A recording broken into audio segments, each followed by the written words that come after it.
என்ன நீ ஒல்லியா இருக்கிற, என்ன நீ இவ்வளோ ஒல்லியா இருக்கிறன்னு என்னை டீக்ரேட் பண்ணி பாடியே இல்லாத என்கிட்ட மூளை எங்க இருக்க போகுதுன்னு நானே நினைச்ச நேரத்துல அடடா நம்ம கிட்ட இப்படி ஒரு டேலண்ட் இருக்கான்னு என் மரமண்டைய எப்படி இப்படி மரமண்டையா ஆச்சுன்னு என்ன பண்ணுன்னு பார்க்கலாம் வாங்க.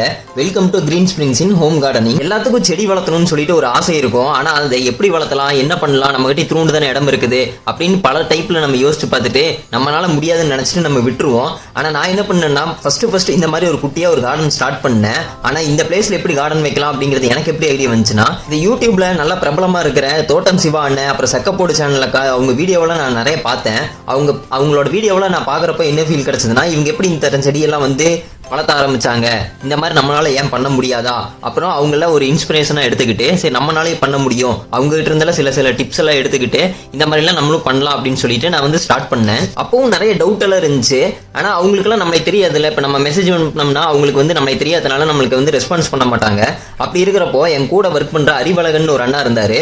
அவர் பேரு மட்டும் அறிவு இல்ல, அவர் ஃபுல்லாவே அறிவு தான். அவர்கிட்ட பேசி பழகினதுக்கு அப்புறம் தெரிஞ்சு அப்புறம் அவர் எனக்கு நிறைய சொல்லி கொடுத்தாரு. சீட்லாம் எங்க வாங்கணும், எப்படி பண்ணணும், க்ரோ பேக் எங்க வாங்கணும், இந்த மாதிரி அதுக்குண்டான தேவையான திங்ஸ் எல்லாம் எங்க வாங்கணும் அப்படிங்கறதெல்லாம் நிறைய சொல்லி கொடுத்தாரு. அதுக்கப்புறம் அவர் வீட்டுல இருந்த சின்னதா ஒரு கார்டன் வந்து காமிச்சாரு.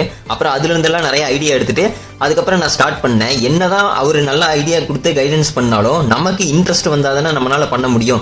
இந்த இன்ட்ரெஸ்ட் நமக்குள்ள எப்படி வந்துச்சு அப்படின்னு பார்த்தா, நம்ம அப்பச்சி 80 வயசுலயும் விவசாயம் பண்ணிட்டு இருக்கிறாரு, அவர் உடம்புக்குள்ள இருக்கிற அந்த விவசாய ஆவிதான் நம்ம பேரனா இருக்கிற நம்ம உடம்புக்குள்ளேயே பூந்துருச்சுன்னு சொல்லி தெரிஞ்சு இது பேச பேச டக்குன்னு மேல பாத்தீங்கன்னா ஒரு லிங்க் பாப்பப் ஆகும். அதுல எங்க 85 வயசு வந்து அப்பச்சி வந்து எப்படி கிரியேட்டிவிட்டியா சின்ன தோட்டம் வச்சு பராமரிச்சுட்டு இருக்கிறாரு அப்படின்னு சொல்லிட்டு ஒரு பிளேலிஸ்ட் ஆட் பண்ணியிருக்கிறேன். அதை நீங்க போய் மறக்காம பாருங்க. இப்படியெல்லாம் வச்சு பார்த்து ஃபர்ஸ்ட் டைம் நான் வந்து நம்ம கார்டனை டெவலப் பண்ணும்போது வந்து நமக்கு என்ன ஒரு இன்ட்ரெஸ்ட், ஒரு பிளான்ட்டா வாங்கி கொண்டு வந்து அங்க வைக்க கூடாது, நம்ம சீட்ஸ்ல இருந்து வளர்த்த ட்ரை பண்ணணும் அப்படின்னு சொல்லிட்டு இதுல வந்து நான் வைக்காத பிளான்ட்டே கிடையாது.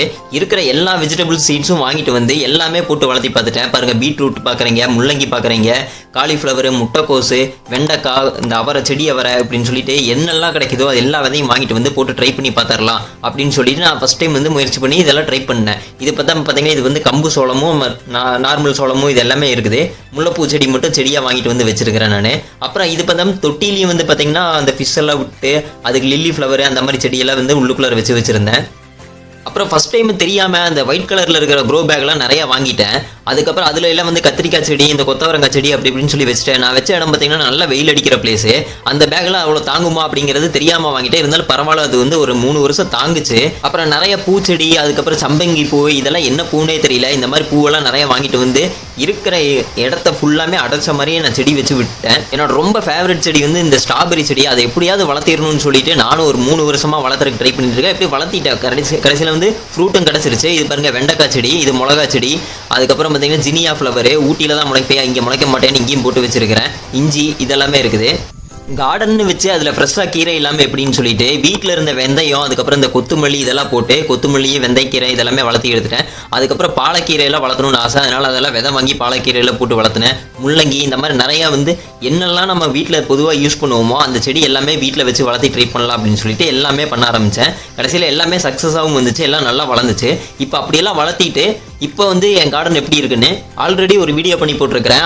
அதோட லிங்கை வந்து இது கூட நான் பின் பண்ணி வச்சிருக்கிறேன். மறக்காம அந்த வீடியோ போய் பாருங்க, கண்டிப்பாக உங்களுக்கு ரொம்ப பிடிக்கும். இதை பார்த்து யாராவது உங்களுக்கு இன்ட்ரெஸ்ட் வந்து உங்கள் வீட்லையும் கார்டன் வைக்கணும்னு தோணுச்சுன்னா ரொம்ப சந்தோஷமாக இருக்கும். இந்த வீடியோ உங்களுக்கு பிடிச்சிருந்துச்சு அப்படின்னா இந்த வீடியோக்கு லைக், கமெண்ட்லாம் போட்டு இந்த வீடியோவை நிறைய உங்கள் கார்டனிங் ஃப்ரெண்ட்ஸுக்கே ஷேர் பண்ணுங்கள். இந்த மாதிரி நிறைய கார்டனிங் வீடியோஸ்க்கு நம்ம கார்டன் சேனலை சப்ஸ்கிரைப் பண்ணுங்கள்.